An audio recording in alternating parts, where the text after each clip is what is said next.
So let's kick off. It's terrific to see, a lot of you here. And today we're going to be talking about climate content in culture. So zooming in on how people really feel and how to meet the rising demand. I am Emma Peat. I'm the Content and Comms Manager at Climate Outreach. And I'll be chairing this session today alongside our fantastic speakers. So we launched this research only last week, so it's hot off the press. And we did that in partnership with Wellcome Trust and the Philanthropy Foundation. And it's been great to see a real buzz for it already, both on and offline. And for those that don't know, Climate Outreach exists to help communicators, policymakers, change makers, and everyone in between to tell a different climate story. So one that reflects and connects with people's lives, realities, and aspirations. And culture and entertainment is so perfectly positioned to express life's joys and challenges, including how we face the climate and biodiversity crises and how we might work together to tackle it. Already today, I bet you've already consumed culture and entertainment in some form or other. All right, so in our latest research, we are shining a light on creative storytelling. So we think that this has really exciting implications for how the culture sector and creatives can step up to respond to British people's desire for more climate change content in its many diverse formats. And it's the newest instalment of our Britain Talks Climate and Nature research, based on what over 7,000 British people think and feel about climate change across culture and entertainment. And you're going to hear from a fantastic set of speakers. So we'll kick off with Chris Pollard. Chris leads the research team at Climate Outreach, and Chris will talk us through the insights and the tremendous opportunities that they present. I'll then pass the mic to Rose Goddard. Rose leads the Philanthropy Foundation, and that's an organisation that champions culture as a dynamic force of change.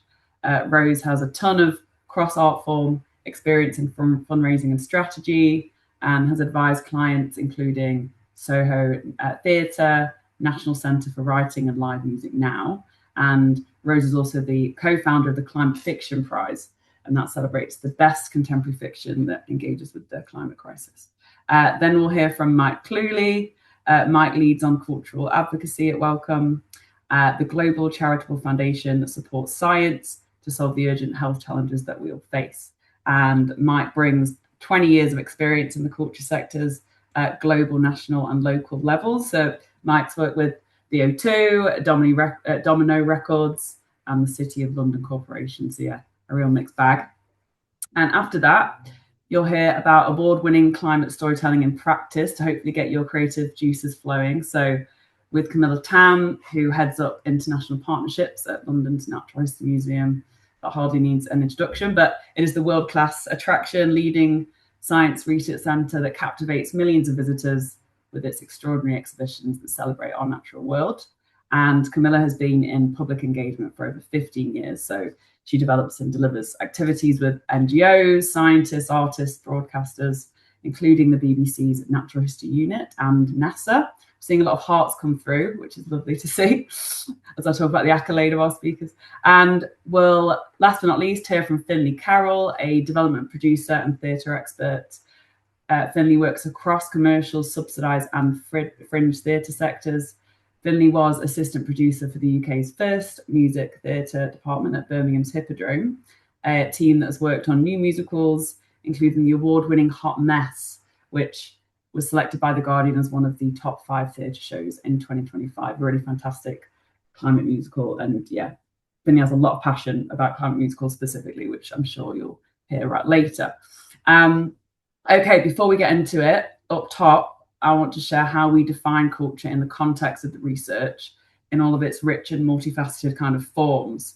In our focus groups, we didn't want to be too prescriptive, just to meet people where they're at in terms of how they like to engage in their own time, what they want to engage with. So we started off with quite a broad definition of culture. So visual and performing arts, music, literature, TV, social media, crafts, sports, gaming, and the many spaces they exist in, ranging from museums, galleries, festivals, the list goes on.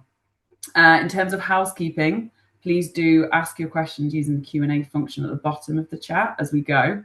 And I'll get to some of those during the session towards the end. We'll have about half an hour for those questions. So with that, I'll hand over to you, Chris. Thanks, Emma. I'm going to share my screen.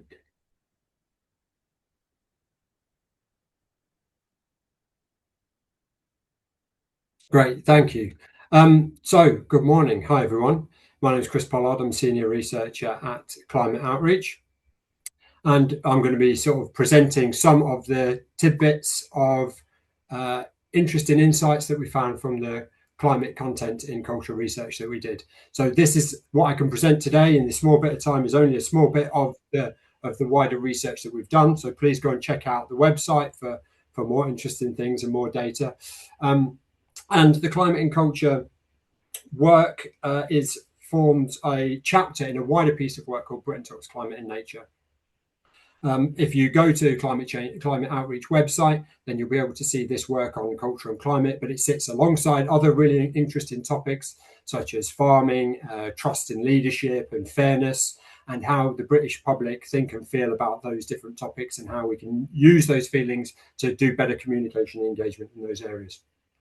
So what I'm going to talk to you about today, kind of the data and the insight come from 3 different sources. The first one is from the Britain Talks Climate and Nature survey and research that we did in 2025 over the summer, which was done in partnership with the European Climate Foundation and More in Common.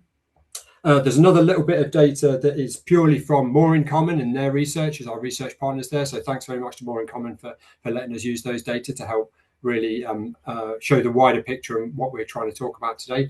But most of the things that I'm going to be speaking about is from the in-depth focus groups that we did last year with the Wellcome Trust and the Cultural Philanthropy Foundation and More in Common as well. So I just want to say as well as the research team who did this for this piece of work last year, I want to say thanks to a former Climate Outreach colleague, Dr. Natasha Parker, who led a lot of those focus groups and the analysis around that. So thanks very much, Natasha. So if you go to the Climate Outreach website to have a look at this work, I'm going to keep saying that. So always go and have a look at what we're doing. You'll see this is what you'll be greeted with. You'll see this insights report, and that's where you can go through and look at culture, but also those other topics that I'm really interested in as well, and how Brits think and feel about climate in those different topics. But also there's a communications toolkit. So that's a really quick and easy start to say, hey, I want to talk about this with this topic, with this audience. There's some ways of getting started to be able to communicate and engage with folk on that. And from our point of view, we work with More in Common and their model around the 7 British segments, which I'll go into in a little bit of detail in a second. But we really come to this thinking about engaging with audiences on looking at their values, their core beliefs, their worldviews and their identities, rather than necessarily thinking about demographics such as age or wealth or ethnicity, driving what those attitudes and thinking about climate changes. So culture and climate specifically, picking out 3 things to know from the wider research. And we'll go into each one of these in a little more detail and the data behind it. First of all, people want more climate change content within culture as long as it is done well. So there is this general desire that cuts across the audiences, but the exact content preferences, what is done well to different people, will depend on their values and their identities. Number 2, people want solutions to be shown more often. So that's particularly things like community action and local benefits. But clearly, people said that they want less onus put on individuals to solve the problem. And finally, the third one here is perfection is not required, but honesty is expected. Audiences expect cultural organisations and creatives to talk about climate, even if they haven't necessarily reached their own sustainability goals already. So I'm just going to, a lot of you may have come here knowing a lot about Britain Talks Climate and Nature and the way that climate outreach works in this research, but some of you may not have. So I'm just going to situate what we've done for culture in this under this wider umbrella so you can understand how we look at these different kind of values. What is Britain Talks Climate and Nature as a wider project? So we carried this out in 2025, and the aim of this is to really understand how Britain people in Britain think and feel about climate change. And for climate outreach, it's that word feel is really, really important. It's not just attitudes and opinions about a policy or about an impact. We, of course, do look at that, but it's about the feelings and the emotions and the connection with people's values and climate change. We did that last year through a nationally representative survey of Great Britain, so over 7,000 people that Emma mentioned, getting that wider quantitative data, but also focus groups alongside this qualitative data, the rich data that can ask those why questions, not just the numbers of the wider survey. And as I mentioned, we use this seven different values-based segments of the British population, developed by More in Common. The idea being that in terms of communication, engagement, if you can really understand someone's values, what matters to them, you're going to be able to have better engagement and communications. You're going to be able to tap into what's important to them rather than just other demographics. So the seven segments in Britain, I'm going to give a really high-level view of what they are in terms of who they are, in terms of their feelings about climate and climate action. Of course, More in Common, loads of information on their website about these different segments, who they are, where they are, what they think about things other than climate. But for that real in-depth climate information for the segments, check out the Climate Outreach website. There's 7 segments, 3 of them are around 20%, they're the larger ones, and the other 4 are around 10% each. They're the smaller ones. And we'll start with the skeptical scrollers. They're described in terms of climate as online, engaged, up for radical change, but alienated by the way climate decisions are made. So they're called skeptical, but they're not skeptical of climate. They're on board that climate action needs to be taken, a bit skeptical of the way things and decisions are made, though. The first of the large groups is the rooted patriots. They're proud of Britain's past. They want their community. They want a climate future they can be proud of. They are very concerned about climate and want climate action, really thinking about their local community as facing lots of different issues, not just those to do with climate impact. The established liberals believe we're moving in the right direction on climate through a mix of technology, innovation, and global cooperation. So tend to be a bit richer, tend to be a bit more optimistic about the way that we're handling climate already. Incrementalist left believe in communities and leaders working together on climate change to improve the status quo. So a bit less positive than the established liberals in terms of climate action, but thinking a lot more community minded about action being taken there. The dissenting disruptors, another of the larger groups, while they recognise the need to tackle climate change, they believe the system is rigged and leaving them behind. They tend to be very cynical about certain types of climate action and want a more radical changes in society more generally, thinking that society needs a bit of a change, a bit of a shake-up in order to help benefit the majority. The traditional conservatives, they believe in respecting the environment, but worry that climate action is overbearing and unfair. So again, quite cynical about climate action, even though all the groups agree that climate change is happening. And the final group is the progressive activists. They want climate action to make the world a better place. So activist is in their name, but this group includes very few of this group actually go out and do protest and activist type, traditional activist type stuff.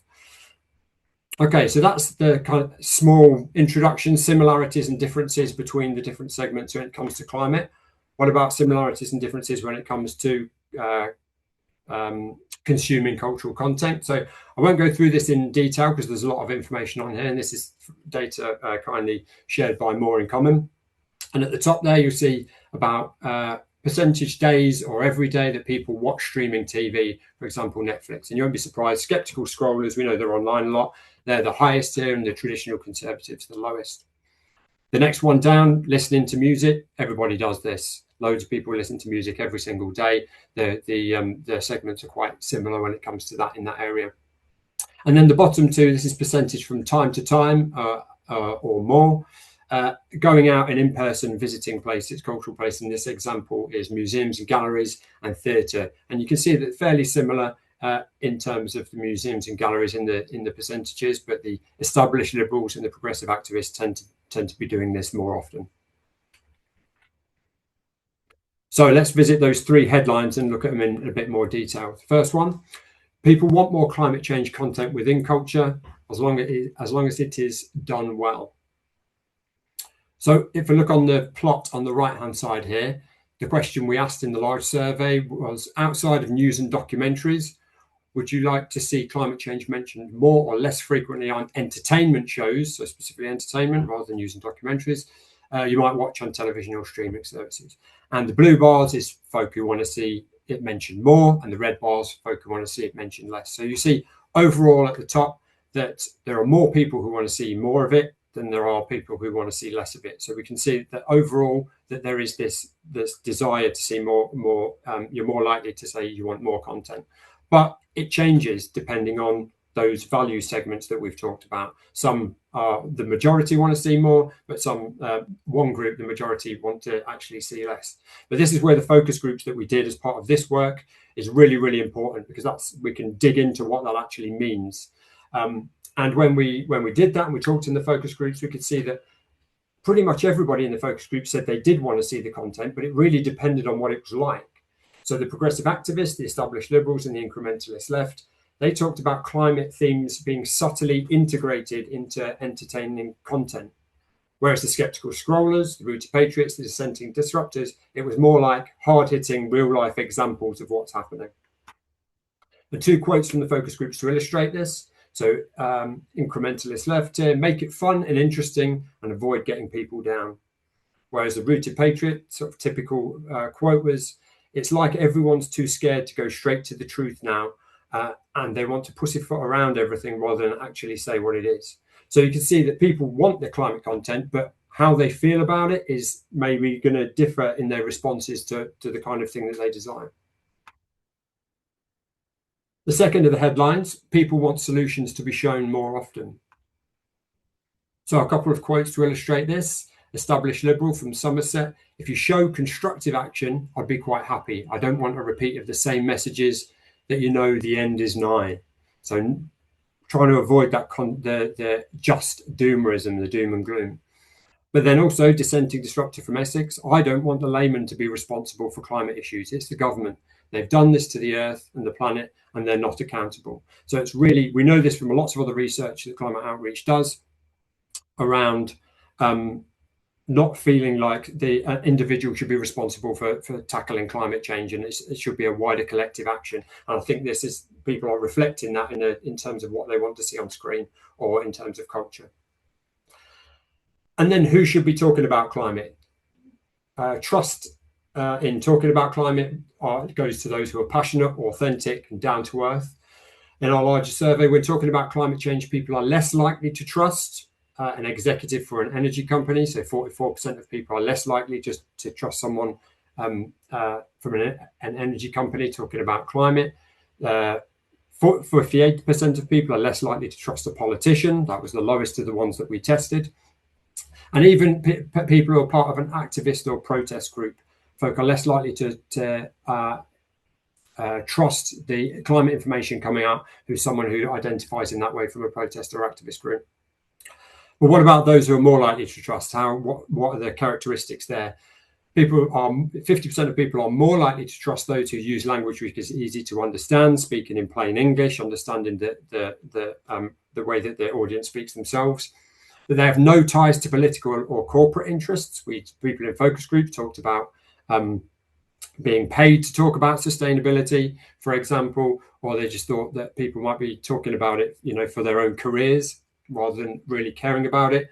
But also those who are directly impacted by climate change, hearing from folks like farmers, hearing from folks who have impacted by their health, of the climate impact or impacting their health and their experiences, are things that are more likely to be trusted. And finally, of the headlines, it's about perfection not required, but the honesty is expected. So the quote on the right-hand side here, example of this is a dissenting disruptor said, I wouldn't not go and see something that's climate orientated because it's in a building that's not very well insulated, but it was built in the 1800s when they didn't know what insulation was. So creative and cultural organizations don't need to be perfect themselves to explore this climate and nature in content, but really showing what actions the organization have done and those which are planned. It really models how people often feel about their own lifestyles. People want to be better, but they know they're not perfect, and being able to show that as organizations while creating the content and not shying away from it really can appeal to people. So finally, we've got four strategic recommendations. How do you turn these kinds of findings into something that you can do in terms of actions? So the first one is about responding to that appetite for more climate messaging that's done well. People don't want to be lectured, they don't want to be chastised or overwhelmed, but they do want to see climate content. Embrace different audiences' preferences, but recognize that the desire for solutions is universal. So avoiding that pure doom and showing those solutions resting around community and actions taken from those different messengers. Entertainers, storytellers, and public figures who care about climate and nature should speak up with their care and consideration. So those messengers that show passion, they show empathy, they're not holier than thou, and they are consistent with what they're saying on their climate messaging. And finally, cultural organizations and creative people can be leaders on climate engagement. So telling bold and engaging stories, but being transparent on the practical challenges that we face. Thank you very much. That's a summary of the research. I'll pass back to Emma. Marvellous. Thank you, Chris. Fascinating stuff. Now then, let's hand over to Rose, who's going to chime in on kind of thoughts on those insights. Thanks so much, Emma and Chris, and hello, everyone. It's great to be here. As Emma said, I'm Rose Goddard. I'm director of the Cultural Philanthropy Foundation. And I just want to start by briefly explaining why we are involved in this research and why it really matters so much to us. The Cultural Philanthropy Foundation is a national charity. We work through campaigning, research, and thought leadership to champion the value of culture, and in particular, the subsidised culture sector. We believe that culture belongs to us all. It helps us make sense of the world, imagine alternatives, navigate moments of change. And it's hard to think of a moment of greater change or urgency than the climate and nature crisis that we're all facing. So that's why this collaboration with the Wellcome Trust and Climate Outreach has been so crucial to us. We wanted to understand how people in Britain are actually experiencing the climate crisis through the culture that they're consuming. So we knew from previous research about where they get their news and information, but we knew less about how culture and climate kind of intersect. So what's resonating with people, what's missing, and what audiences want cultural organizations to do next. So in short, how audiences are influenced by culture to think about and engage with the climate crisis. So as you've heard, we heard from thousands of people in surveys and led focus groups with dozens more to understand this better. And as you've heard too, there are many fascinating insights from this research. Thanks so much, Chris, for taking us through those. I'm just going to pick out one of the most powerful findings for me that came out is that third key takeaway that Chris highlighted, that people want to give cultural organizations permission to talk about the climate crisis, even if they themselves are not perfect. So I think there's often a fear that we certainly encounter at the foundation across the culture sector that unless you've fully decarbonised your building, for example, or solved every sustainability challenge that you're facing, you don't somehow have the right to engage audiences on climate, or you might get kind of accused of being hypocritical. But what this research shows is that audiences are far more nuanced and generous in their thinking than that. They don't expect perfection, they expect honesty, they expect care and effort.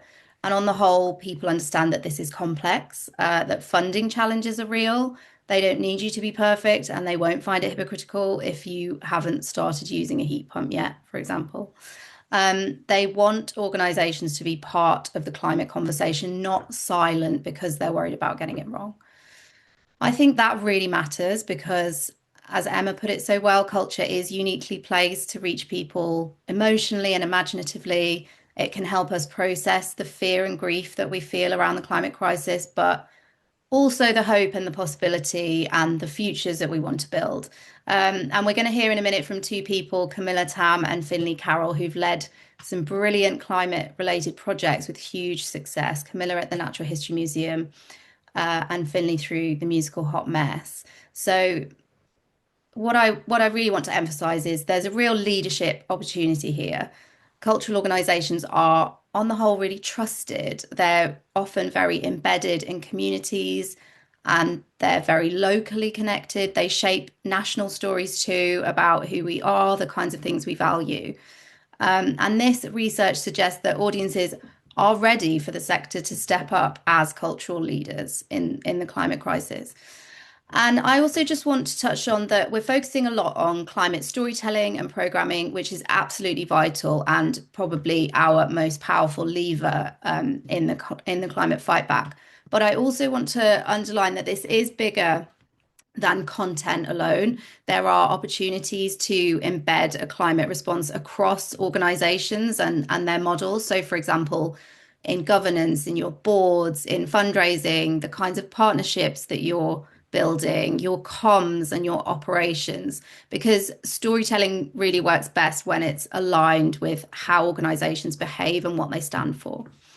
And finally, a quick and related plug. As Emma said, I am also co-founder of the Climate Fiction Prize, which celebrates the best novels engaging with the climate crisis. And I'm delighted to say that our long list will be announced tomorrow. So do keep an eye out for that. We really hope it's another example of how culture can open up space for new narratives and new ways of thinking about the climate crisis in the future. So my takeaway from this research is simple, hopeful. It's that audiences are ready, culture is trusted, and the moment is here and now for the culture sector to lead really collaboratively and with confidence. And we really want to hear from you about the support and the next steps that you need to do this. So if you're here as an artist, as a cultural leader, or anyone else, we'd love you to fill out our survey at the end of this webinar, which I know Mike will also be plugging. We really want this to be the beginning of a conversation. Thank you. And I'm really looking forward to the discussion. I will hand back to Emma. Marvellous. Thank you, Rose. Yeah, such really prevalent points there around, the fact that British people hold space for organisations that aren't perfect. So that point around progress beating perfection. And beyond this goes beyond content as well, although that's what we're kind of focusing on here today. It's a real opportunity to kind of cover many different facets of your organisation and beyond. So that's brilliant. Okay, over to you, Mike. Thanks, Emma. Hi, folks. So, yeah, it's a few echoes I was going to talk through from what Rose just very eloquently laid out. So it's a real pleasure, firstly, to be here with so many of you who are shaping the stories, emotions, cultural touch points for people in everyday life in the UK. So I work in a relatively new team at Wellcome, which is set up to support culture and entertainment sectors to help shift public narratives to emotionally connect the general public and decision makers to inspire urgent action around these global issues around climate and mental health in the UK and beyond. So as we all know, we're meeting at a moment when climate and health crises are accelerating, but so too is, I think, a profound imagination failure.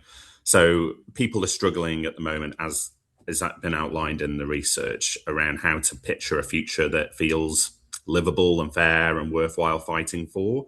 I think this is a real moment for us to show them positive alternative futures away from the sort of doom and dystopia that we kind of see. And in this time where there's, lots of disinformation, polarization, collapsing trust in politics, etc., that I think the culture sector is uniquely placed and has never been more relevant and important. So my takeaways, I think we all know culture's superpower is in its storytelling, connecting people emotionally, philosophically to imagine and realize a positive version of the future.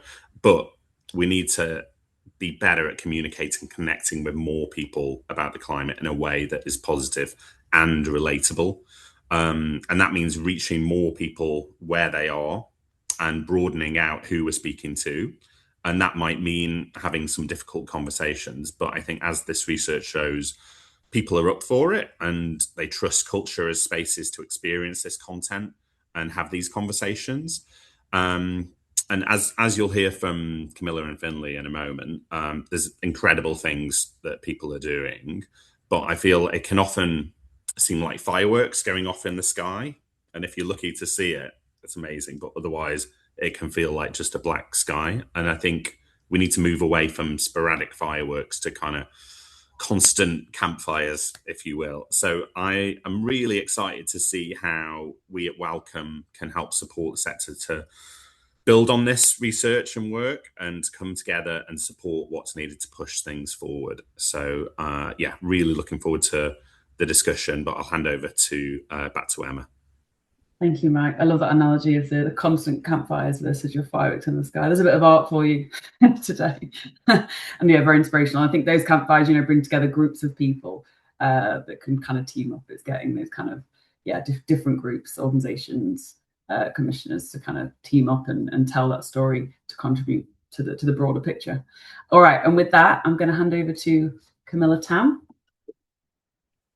Hi, everyone. So I'm just going to share my screen so I can show you just a few slides. I'll get going in a second. So hopefully you can see that now. So first of all, just to echo Mike, it's really lovely to have so many people taking an interest in this webinar. It's great. I have just a few minutes with you, and I'd like to cover just two ways that our museum, the Natural History Museum, is trying to engage our audiences with the climate and nature crises. The first is the gallery that you can see on the screen here that we opened last year called Fixing Our Broken Planet. I'll be totally transparent and say that I did not lead this incredible work. I'm sort of speaking on behalf of some colleagues. And the second is an associated free public programme of events, which I did lead on, happy to say that. It's kind of designed to engage young people with these issues and give them a chance to dive a bit deeper, and that's called Generation Hope. So first up, the gallery, Fixing Our Broken Planet. It's been really generously supported by Wellcome, alongside NERC and the Claude and Sophia Marion Foundation. And as I say, it's a new permanent gallery that we opened last year in April. And it's really a journey into the planetary emergency through the lens of the natural world. And it really sits at the heart of what our museum's mission is, which is to create advocates for the planet. It did actually have a prior sort of life as a temporary exhibition back in 2021. But since then, we've incorporated some big changes, one of which I'll refer to a bit later on. So let me just move on. So how it came together is essentially the team reached out to our 400 scientists at the NHM and said, which objects in our collections do you feel tell a really powerful story about our relationship with nature and how it needs to change? And the result is over 200 objects on display selected from our collections of 80 million specimens. And they include the corals that you can see here, bats, bees, dogs, which you might be able to make out in the background, European bison, lichens, and much more. And they're basically on display alongside pictures of our NHM researchers with quotes from them sharing stories about the science they're conducting to tackle the climate and nature crises and how this has implications for broader society as well.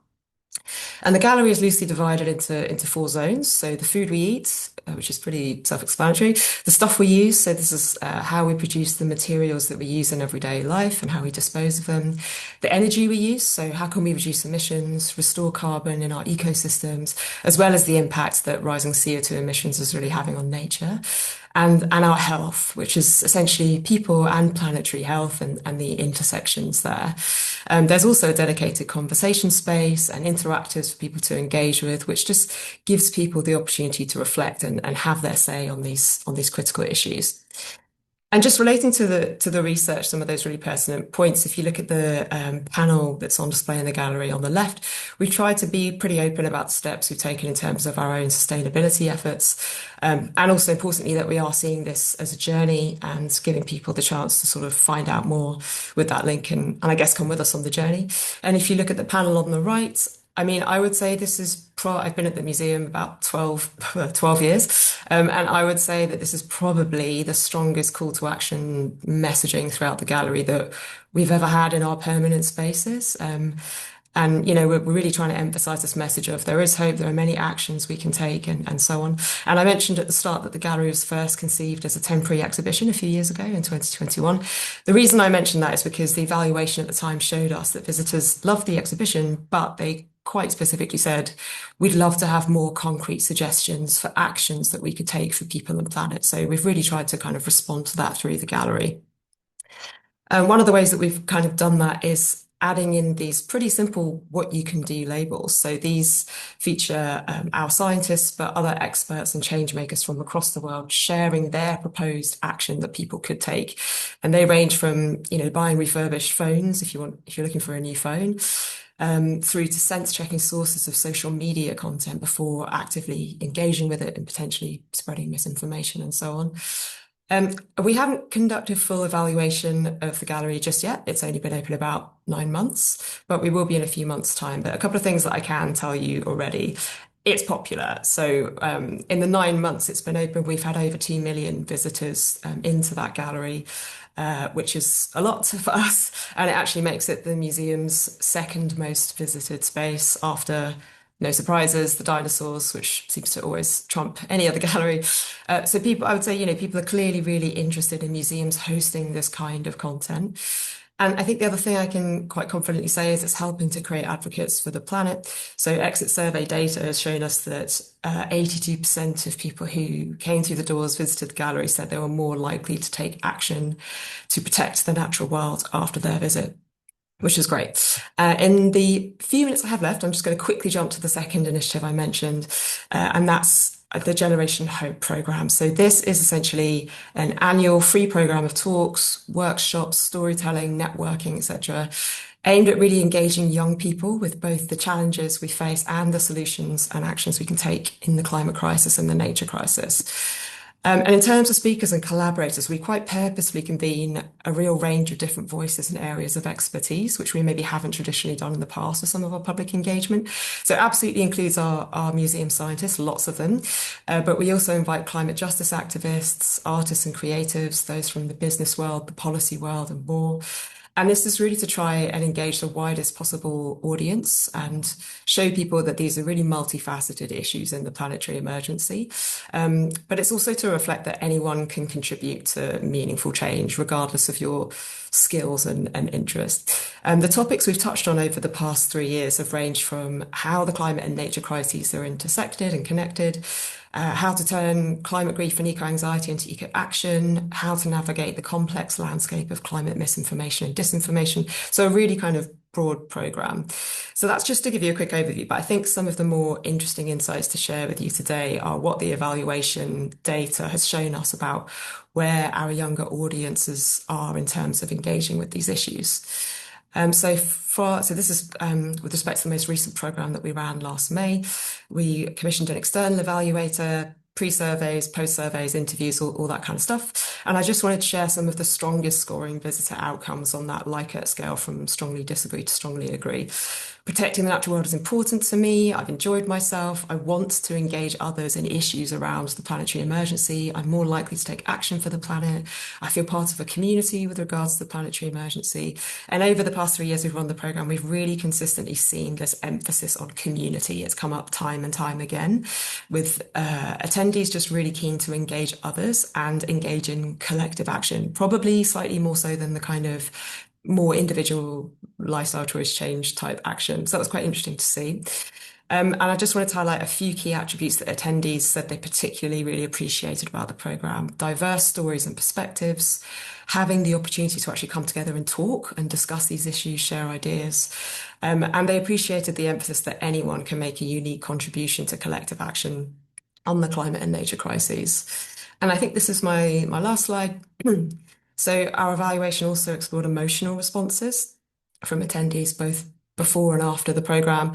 Pre-surveys showed really high numbers of emotions like sadness, fear, anger, and post-event surveys showed that these negative emotions came right down, which is great.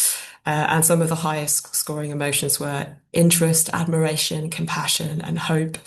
And finally, there was just a pretty clear recommendation from our evaluator, which I think really says something. Essentially, just keep doing what you're doing. We're starting to shift from just a series of events to actually developing a community of advocates. They also advised that we foster a stronger sense of empowerment with our audiences by providing more resources with tangible actions and takeaways, signposting to opportunities to join groups, join communities, and develop skills. So I just think that this really shows that there are a lot of this is obviously not all young people, but there are a lot of young people who are really eager to take those next steps in their advocacy journey, if we can call it that. And they just want support and guidance from trusted places along the way.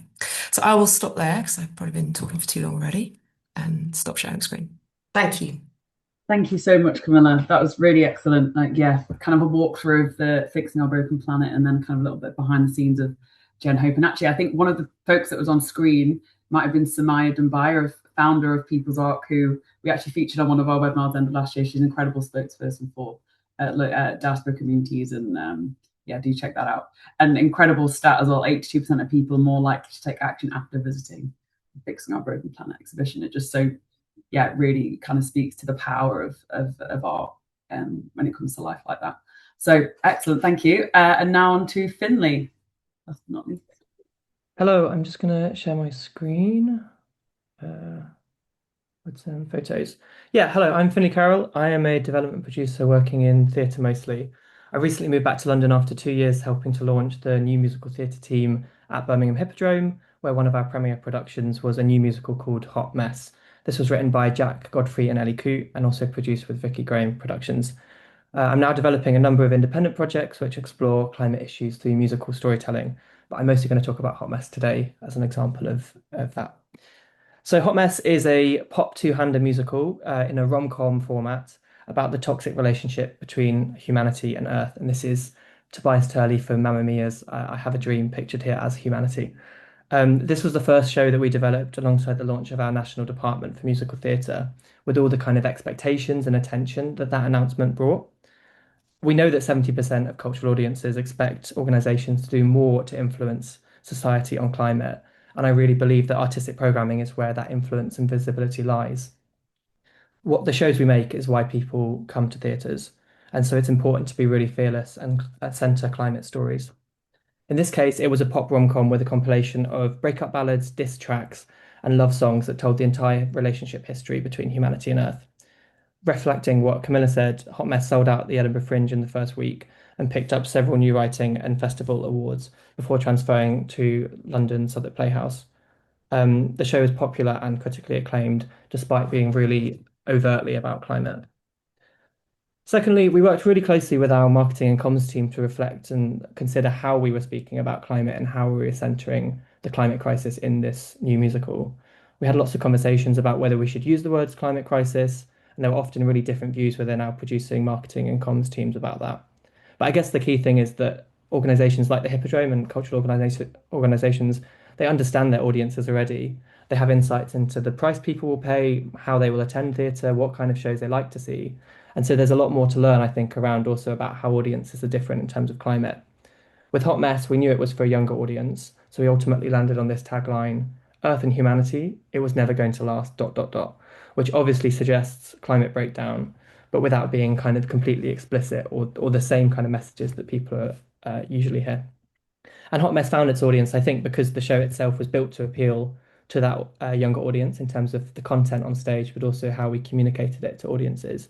And it was taken to Edinburgh Fringe for that reason as well. I found it really interesting to see in that the climate outreach chapter that theatre audiences are ultimately coalitions that skew towards liberal. But it's key to sort of see that not every cultural product has to be for every audience, and it's really wise to be specific.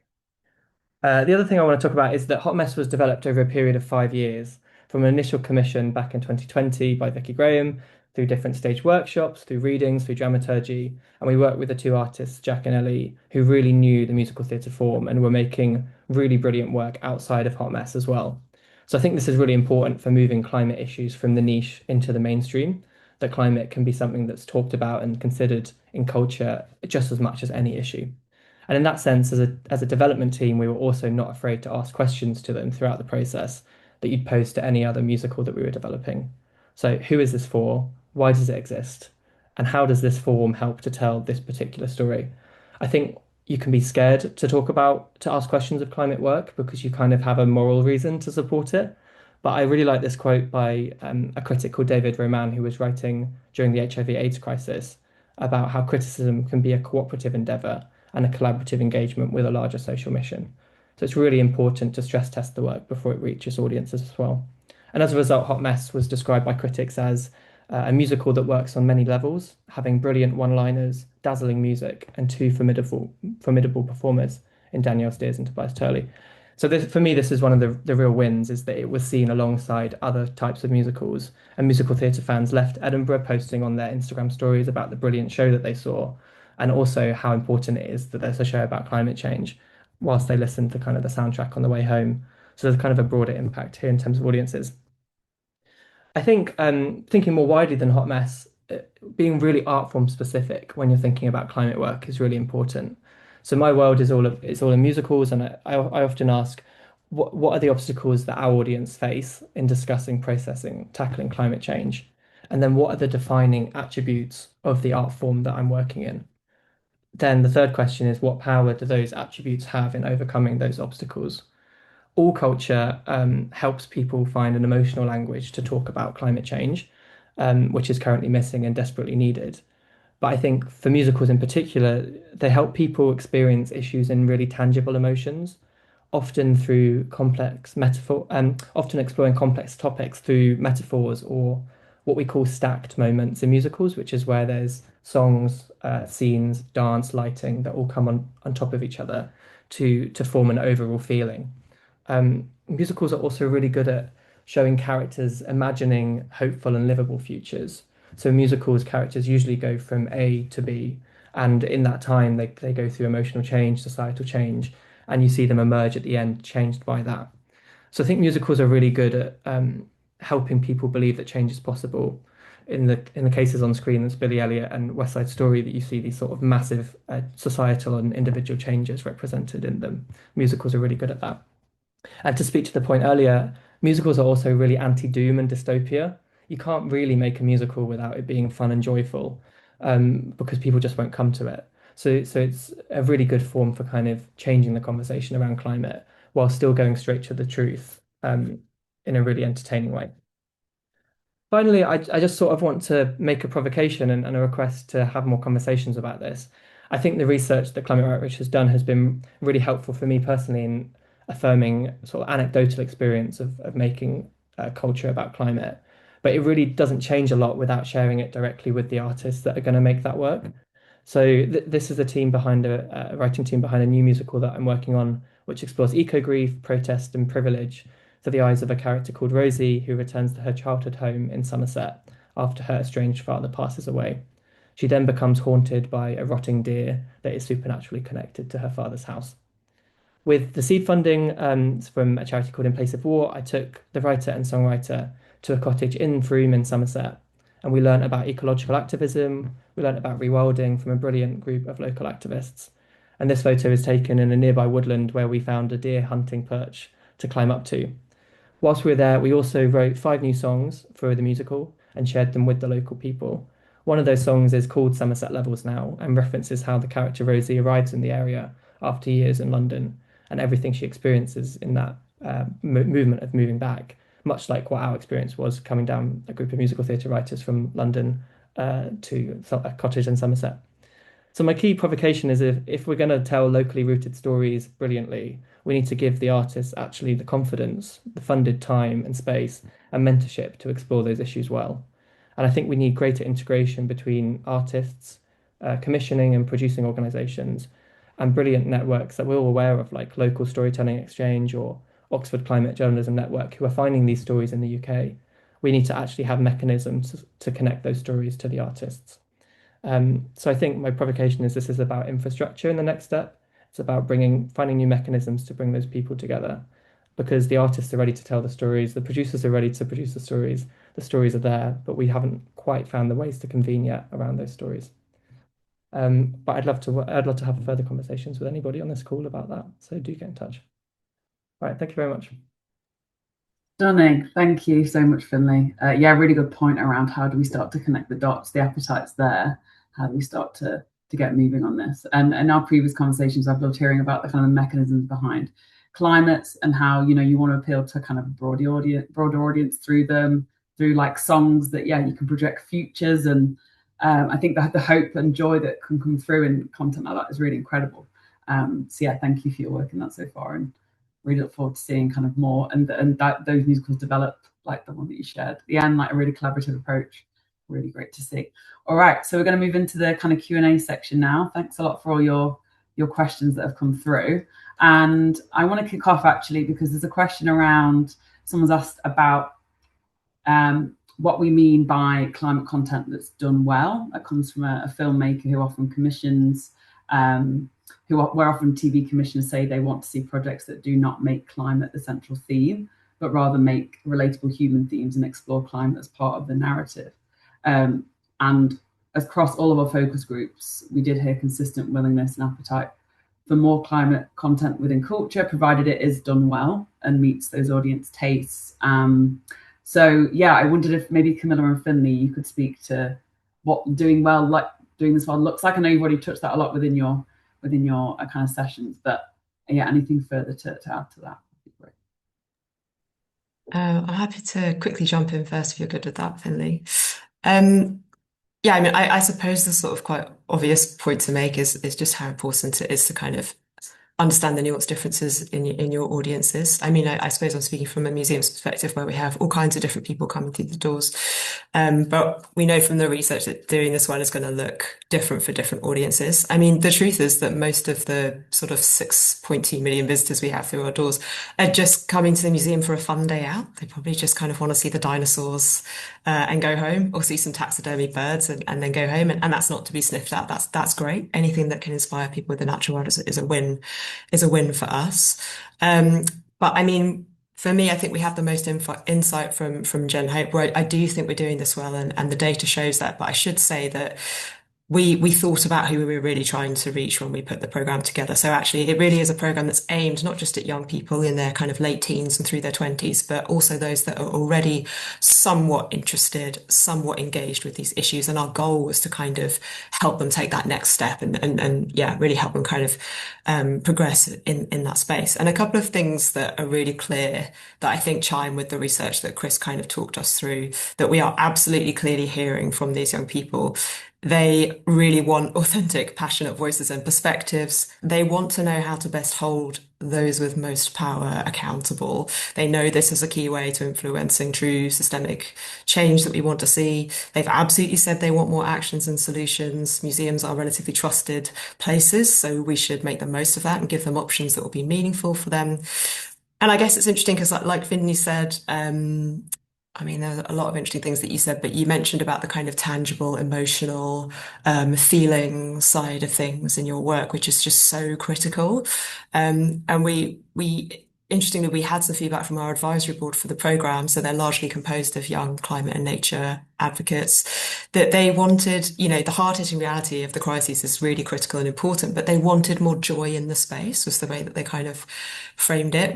It's quite clear that people need a bit of a balance of both. They want to know the reality of what's going on, but no one wants to push forward with that miserably.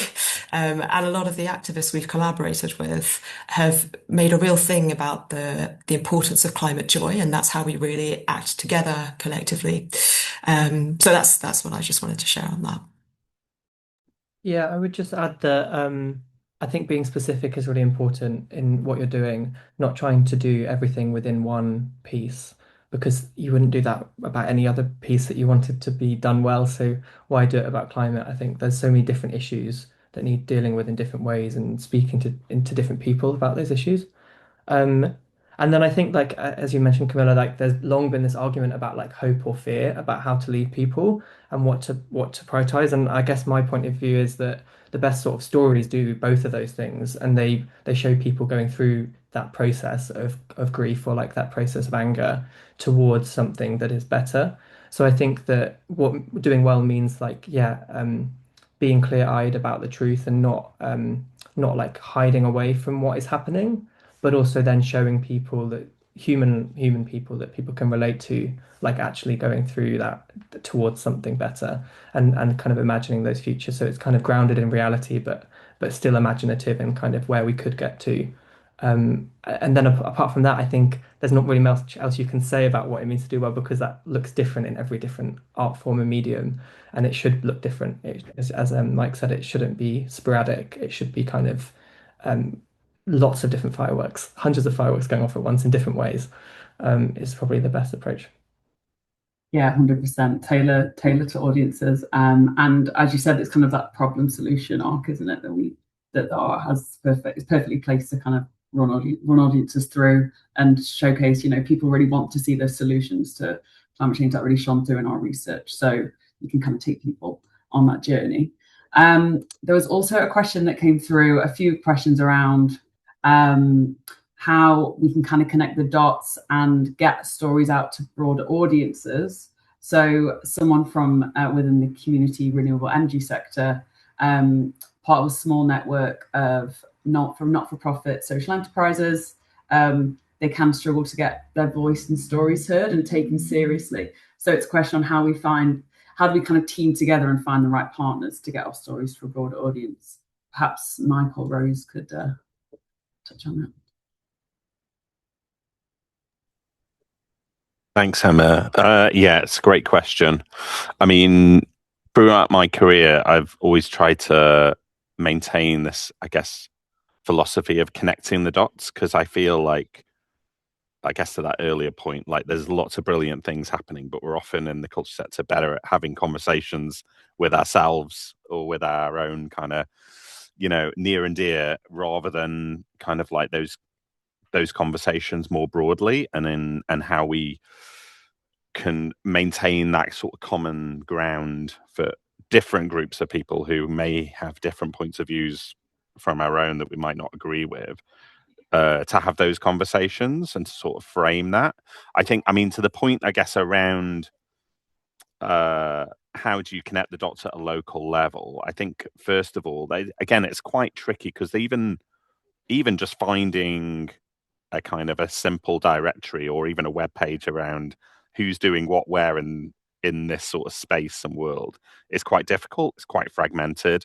But I think from having those conversations, asking those questions, I think is only going to be a good thing, and trying to stimulate that provocation and space and time to bring people together at a local level.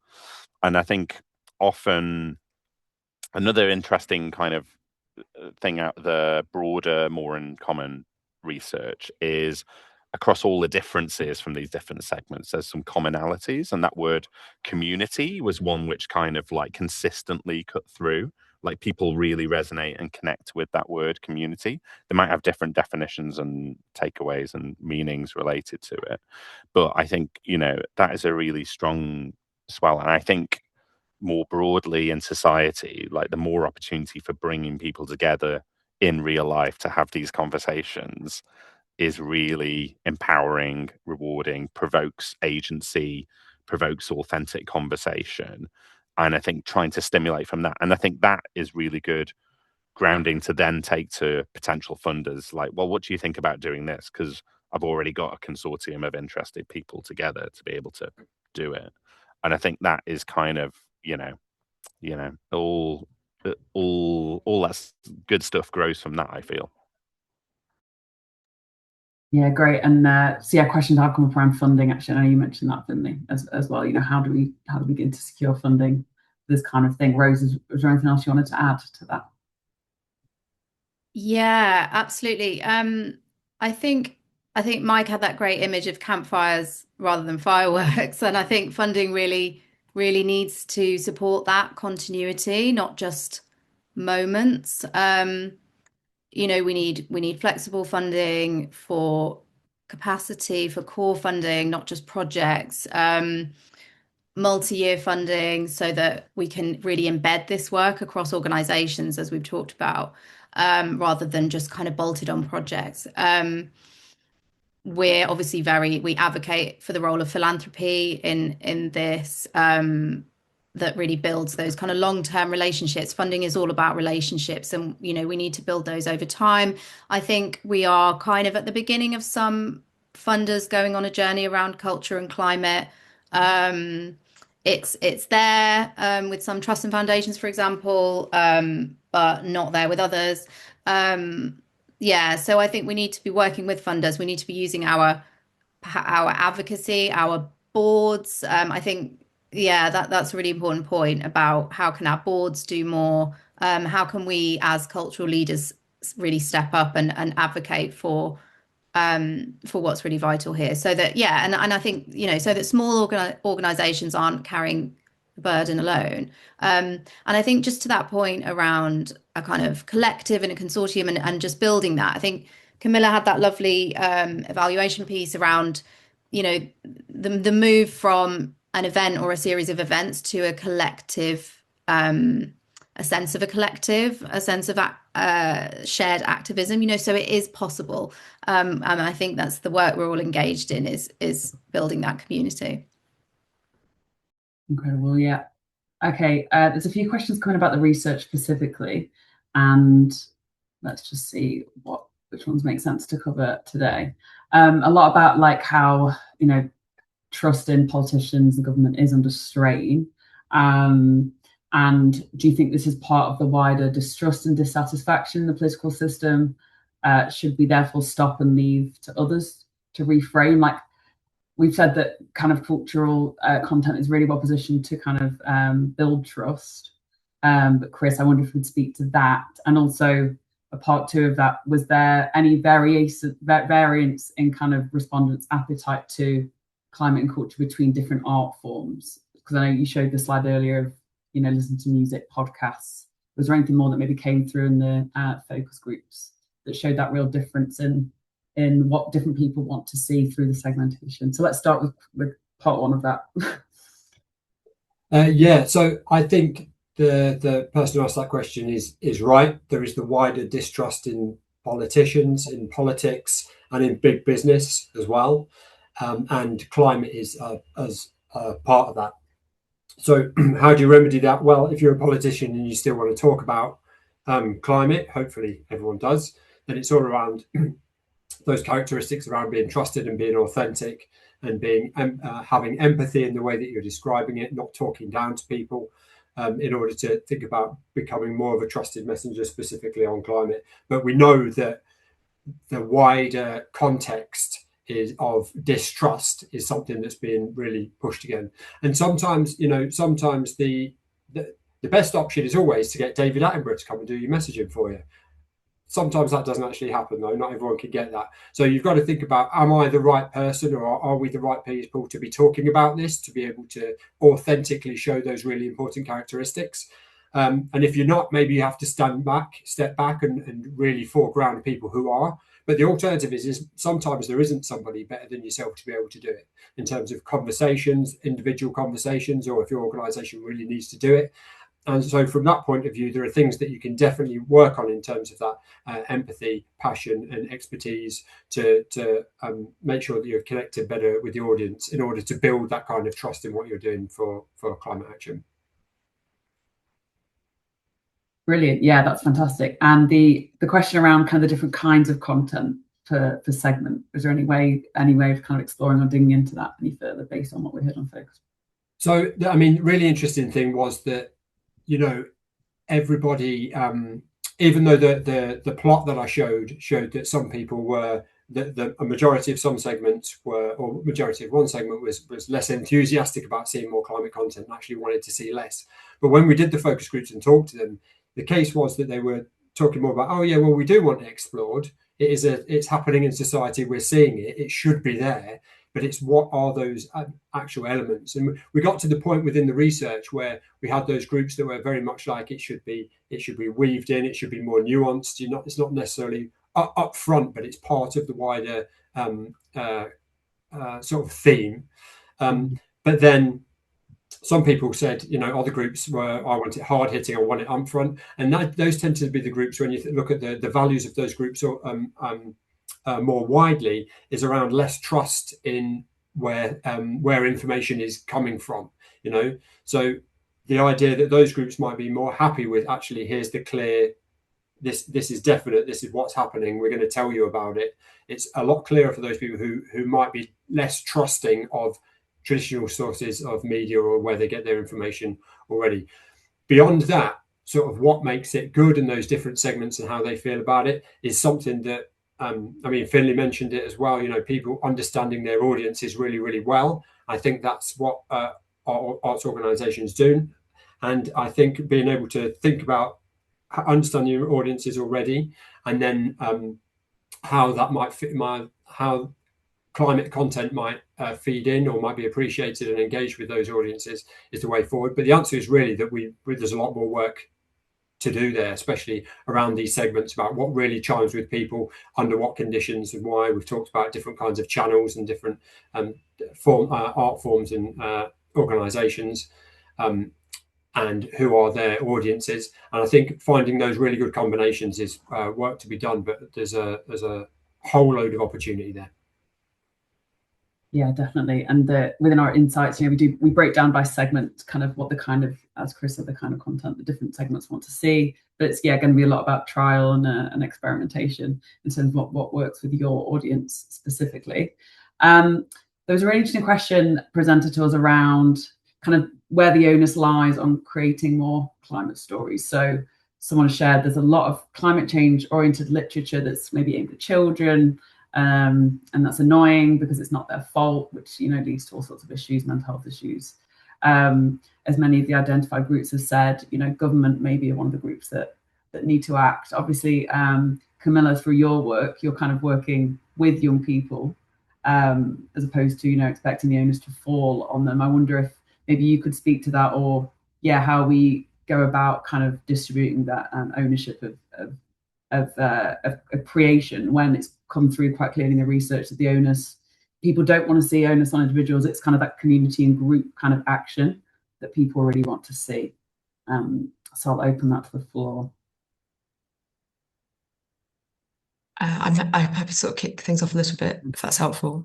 I think it's quite interesting because it feels like there's a combination of like people do want to have options suggested to them that they can grab hold of and really kind of action, but they do want perhaps more than just go meat free a couple of days a week, think about how you travel. And I'll just share, I guess, one insight from the evaluation, which was, I guess, quite interesting. So it's actually two. One is that, so Mike touched on this before around, I think you said something around the way that we have difficult conversations or have healthier conversations with people who might be in a different segment or have opposing views, and that is something that came through in our evaluation. Our young visitors said we asked them, what would you like to see more of, and they said they would love to improve their skills on how to have productive conversations with people who might disagree with me or may have opposing views to me, which is super interesting. The other thing that came out, which speaks more to what you were just saying, Emma, is people who came to the programme wanted a little bit more content around the sort of quote unquote corporate space. And I think some of that was around, when we dug a bit deeper, some of that was kind of around, they wanted to know, are there ways that we can kind of sort of change the system from within? So, big companies, how can we help maybe steer them in the right direction?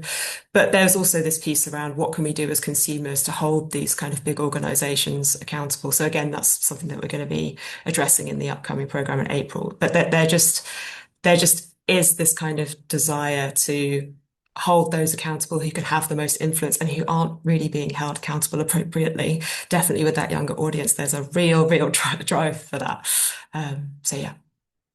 Yeah, fantastic. And we see that in our Britain Talks climate research as a whole, actually, people wanting to see big polluters to be held more accountable, for example. And so it's interesting that's also coming through your work. All right, we have 5 minutes left. I'm going to pose a kind of final question to the panel to kind of end on a high and leave you feeling kind of motivated and inspired. So if there was one thing that you would like our audience to take away from the insights and the discussion today, what would that be? I'm going to work from left to right. So Mike, let's start with you. No pressure. Thanks. I mean, this has personally been really great conversation. I think the main takeaway and something that I've learned and would really encourage is just be confident to have the conversation.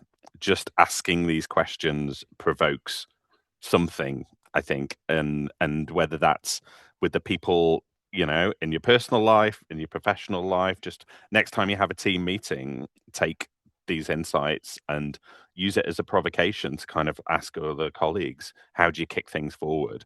I think the thing that we had a meeting with UN climate change colleagues earlier this week, and one thing they said was just the the transition that we're currently on is irreversible.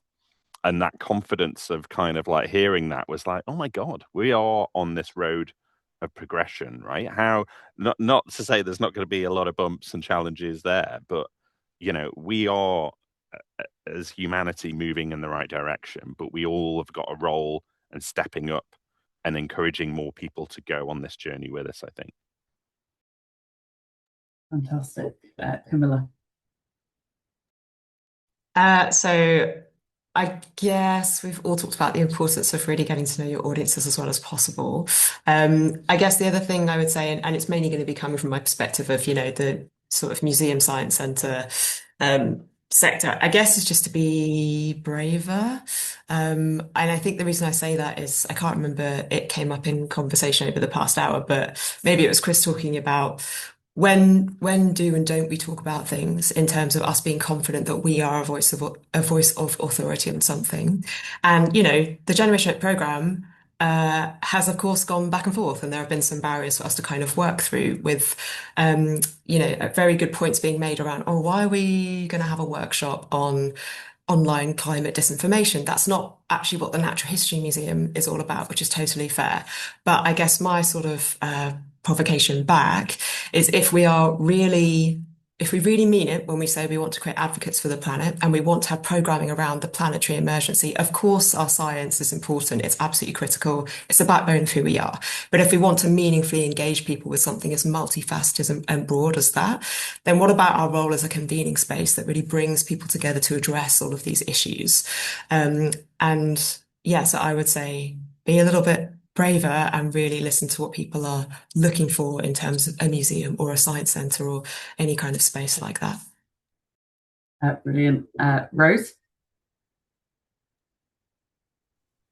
Yeah, so I think my takeaway is as I touched on earlier, really that, you know, we have permission from audiences to do this work. They want the cultural organisations to step up.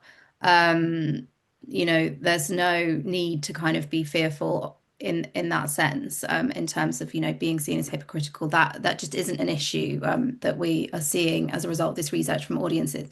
And finally, just to say, I'm always really inspired by Amitav Ghosh, who said, "Let us make no mistake, the climate crisis is also a crisis of culture and thus of the imagination." So it's kind of, it can sound quite negative, but I think it's actually hugely inspiring and galvanizing. You know, how can we, he's asking, as cultural leaders, professionals, artists, unlock the kind of soft power that we hold as a sector to address this kind of imagination failure? How can we use our imaginations to make meaningful change? And what this research shows is that audiences are overwhelmingly giving us permission and encouraging us to do that.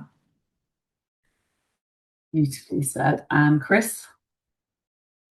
Thanks, Emma. I think that for me, from a kind of research and data point of view, this bit of work has been brilliant in showing that a lot of the things that people think about climate in culture mirror what we found previously in terms of storytelling, and they think about climate more widely. So people really, really do care. People want to see actions. They want to see things that are happening. They want to understand the transparency of the scale of the problem, but they also want to see those solutions and the actions that people are taking.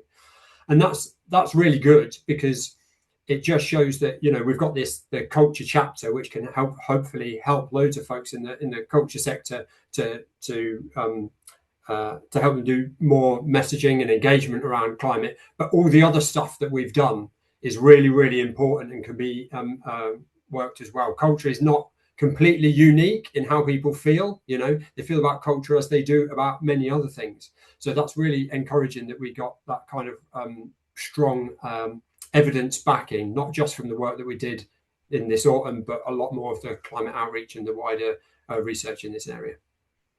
Definitely. Thank you, Chris.